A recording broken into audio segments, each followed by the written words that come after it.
This year, we thought that we would award an innovation fellowship to a team of a scholar and a musician to help us interpret this manuscript and bring it to life. We invited them to Philadelphia to spend time with the manuscript, of course, for Brent. That wasn't too hard. He's already here. But they spent time with us and with each other and with the manuscript and developed innovative responses to it. This concert from Brent White and his band is one of the products of that research. The other fellow is Dr. Uchenna Ongwe, who spent time with us in April. Dr. Ongwe is not with us tonight. She is home in London, where I believe she's streaming, watching the concert on live stream. If you are, Uchenna, hello. We look forward to seeing you again soon.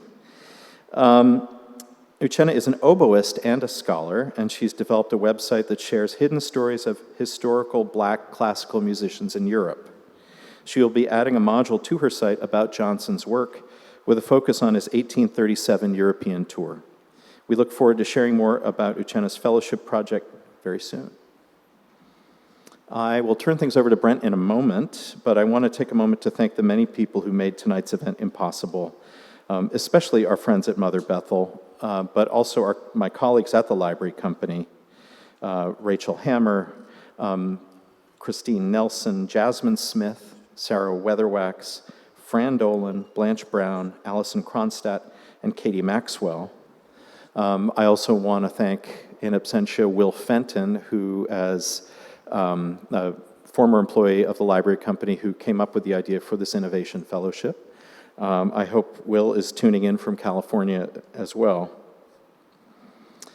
I want to thank the sponsors of the fellowship as well, including Professor Randall Miller, Louise and Peter Kelly, John and Christine Van Horn, and an anonymous supporter. We're also grateful to Drexel University's Antoinette Westphal College of Media Arts and Design and Black Music City, which have provided additional support for Brent's work on Francis Johnson. Now, please join me in welcoming Brent White.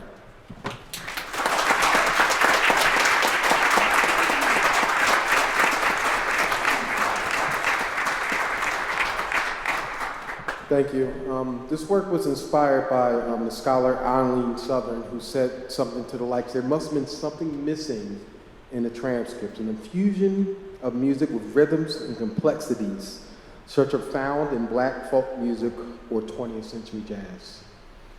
I hope today to set an environment, a place where we can see what it was like a little over 200 years ago. Philadelphia was regarded as the cultural and intellectual capital of Black America at the time, when 85% of Blacks were enslaved.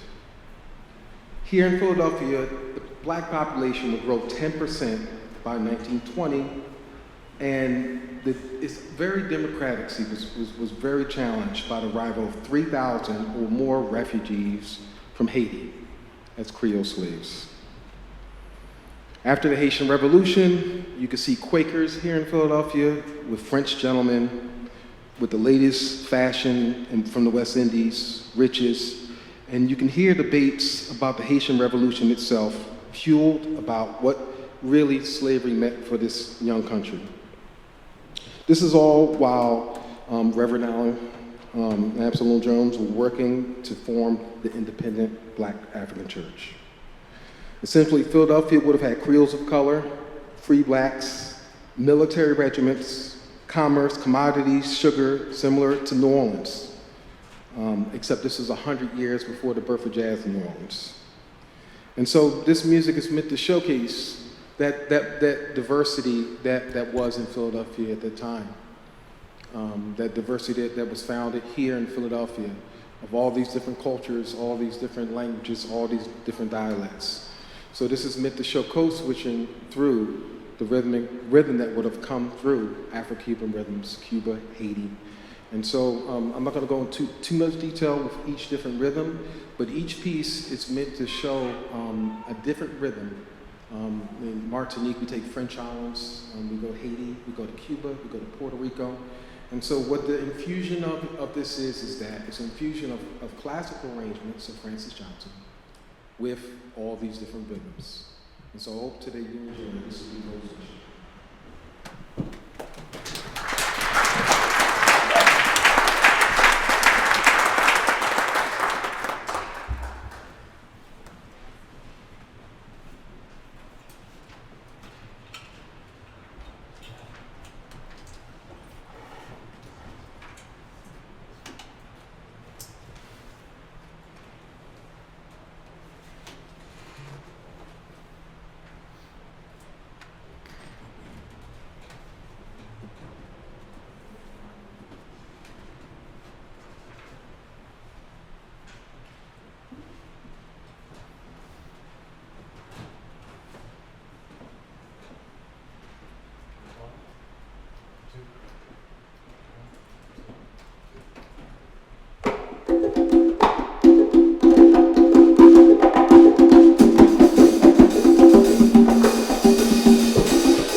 So that was Bingham's Cotillion, and that featured the bomba.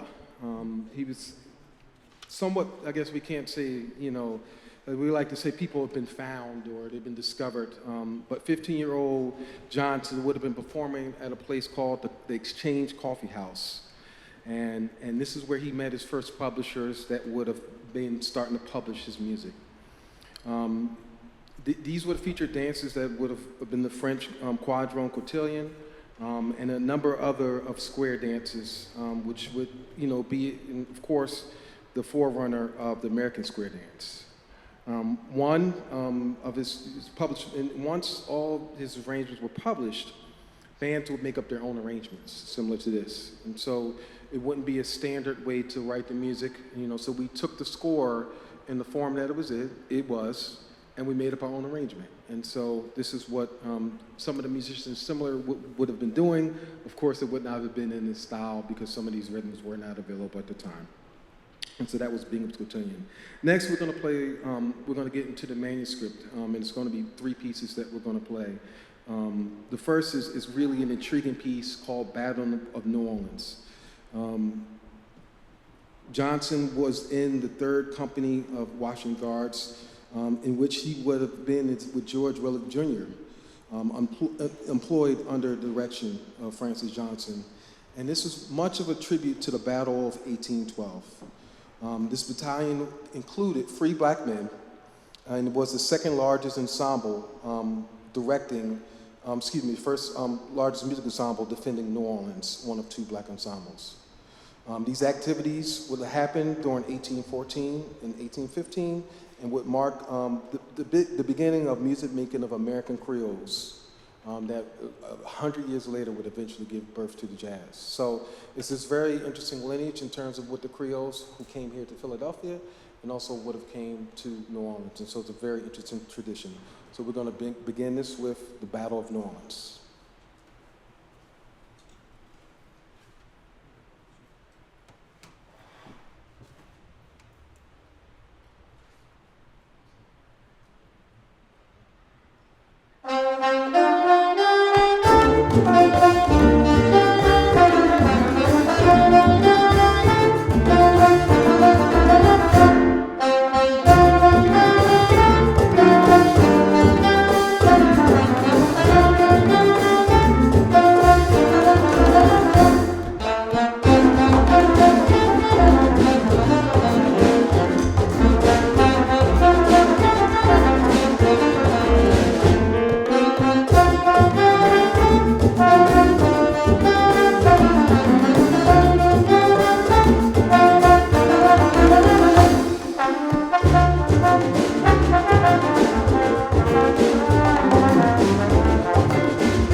How fun was that? And so next we're going to feature two pieces because Matt Davis, who was a really, we really worked side by side with a lot of these manuscripts, and our guitarist Matt Davis, and it was really helping to, as a trombone player, you don't play as much harmony as you would like to.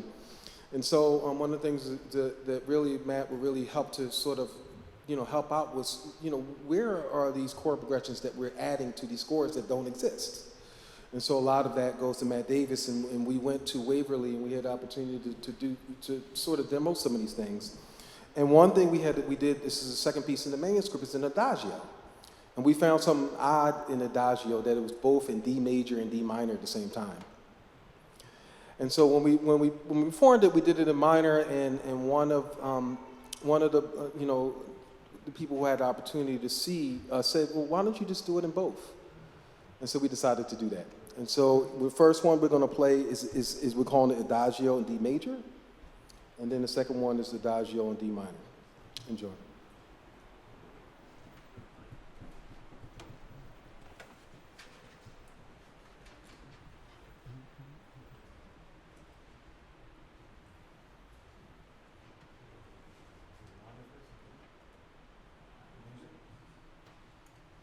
You're in major? I'll just make sure.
So that was major. So now we decided to slow this one down and give it more of a swing feel. And so this is would be a swing pattern on this, and this is same piece in a minor.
So I need to ask, how many people are minor people in here?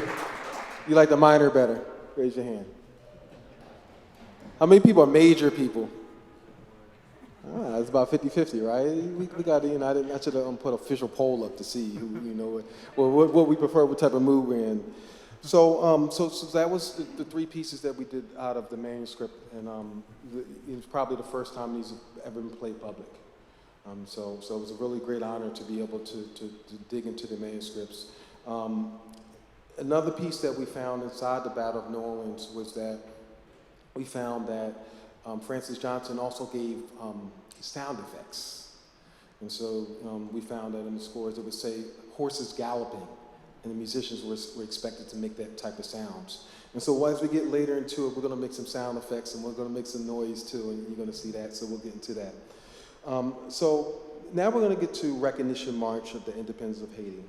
And this is one of the very, very interesting pieces of history in terms of the idea of Haiti and how it influenced us in Philadelphia, how it influenced this country. And one of the things that Francis Johnson had an opportunity to do was to write this for actually the free independent state to return free people, blacks of color, to Haiti. So this march was not so much for the freedom of the Haitian people, it's that because it was believed that Haiti would be the best place for people of color to go to have an independent state. And so obviously this all fell apart. It didn't work out, but this was meant to be to get black people of color, Americans of color, organized through the Haitian Immigration Society of 1824, and Francis wrote this march so that the black population would return to Haiti to have a free independent state. So that's what this march is for. All right, we're going to play the Recognition March of the Independence of Haiti.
At this time, we have really two special guests, and at this time, this is just one of these pieces that you can't really say much, you just got to experience it. And so, I'm going to bring up Latasha this time, and we're going to play The Grave of the Slave.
customs of winter show to him no more.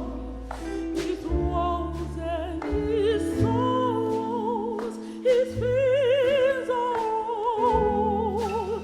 The son of the cloudy now covers his throne.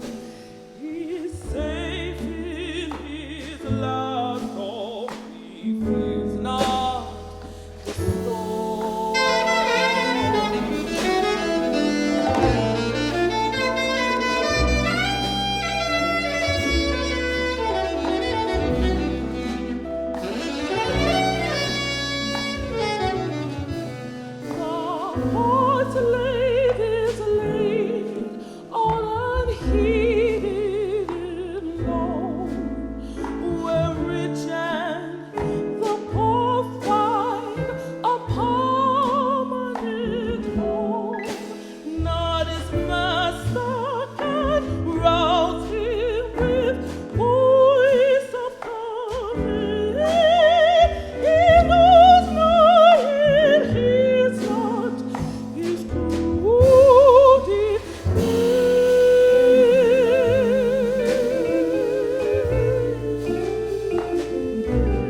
just also want to give a shout out to Matt Davis for that beautiful arrangement. We kind of poured over that one. He said, I said, I want to do that. He said, Matt said, this is my cup of tea. And Matt really, so that's a beautiful arrangement by Matt Davis of The Grave of the Slave. Now, earlier I talked about some of Francis Johnson's innovations, and one of the really big innovations was sound effects, making those feel like we're in environments. And so there was, he would make bird calls, or if it was a siren, well, we can hear that now today when we're driving, by the cars, but sirens and sound effects. So this is one that's gonna be a little bit more avant-garde, in that we're gonna hear some flutters, some effects, I'm going to do some weird things on the trombone. He's going to do some weird things on the saxophone. And this is Johnson's New Bird Waltz.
tried to get some sound effects. I don't know if we could do quite, Francis Johnson, but we tried to get some things in there that you might not have heard these instruments normally do.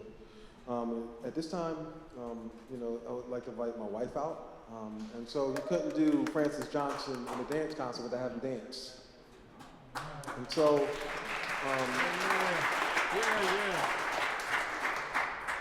and so this is Victoria Gallup, and this is in the true sense of a loop, if we had to say it. And so like looping, it's just a very short phrase. And each of us have one fragment of the phrase, and we're going to come in at different times. It starts with the piano, bass, and drums, and then the horns come in at the last with the melody that's actually on the manuscript. So I hope you enjoy. This is Victoria Gallup.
So we come to the final piece of the night, and I hope you've enjoyed this this demonstration of the works of Francis Johnson.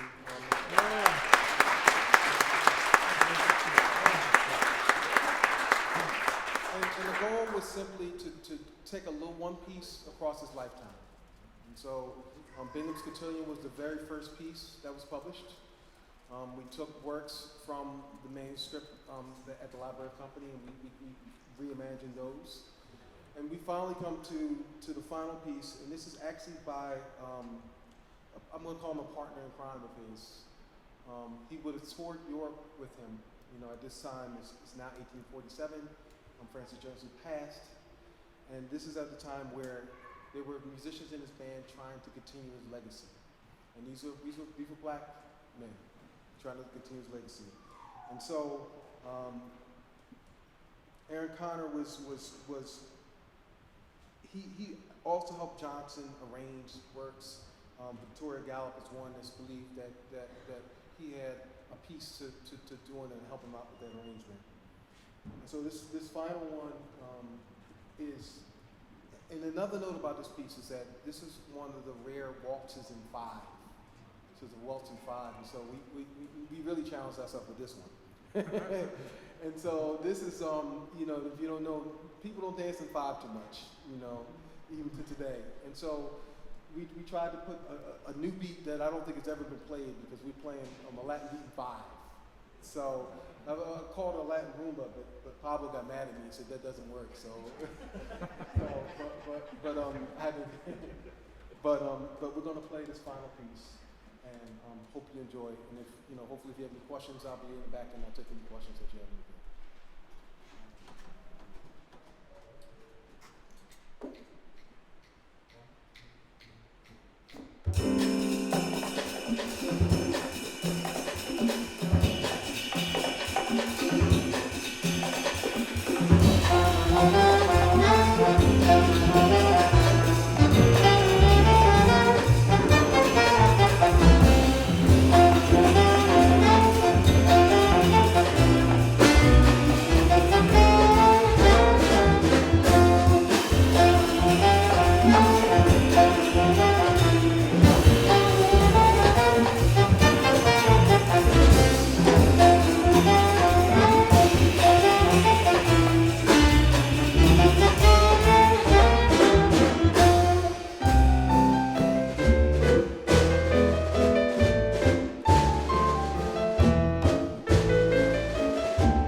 Todd Curtis on piano.